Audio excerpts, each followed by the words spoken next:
अगदी जलद व अचूक बातम्यांसाठी पाहत रहा महामीडिया 24 सदैव तत्पर.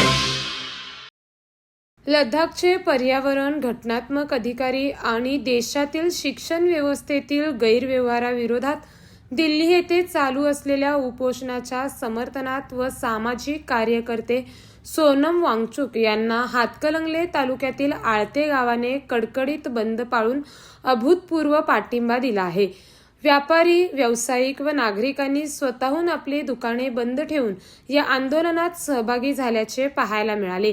या बंदमध्ये गावातील व्यापारी, व्यावसायिक आणि नागरिकांनी उत्स्फूर्त सहभाग नोंदवला. अनेक दुकाने, व्यावसायिक आस्थापने आणि इतर व्यवहार दिवसभर बंद ठेवण्यात आले. गावातील नागरिकांनी शांततापूर्व मार्गाने आपला पाठिंबा व्यक्त करत उपोषणाच्या मागण्यांना समर्थन दिले. बंद दरम्यान गावात शांततेचे वातावरण होते. नागरिकांनी देशातील शिक्षण व्यवस्थेतील गैरव्यवहाराविरोधात केंद्र सरकारने गांभीर्याने लक्ष देऊन योग्य निर्णय घ्यावा अशी अपेक्षा व्यक्त केली.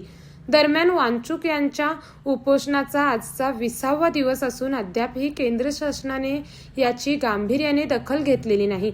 तर दुसरीकडे वांगचुक यांच्या उपोषणाला पाठिंबा वाढताना दिसत असून उपोषणाच्या समर्थनाने गावे देखील उत्स्फूर्तपणे बंद ठेवत आहेत.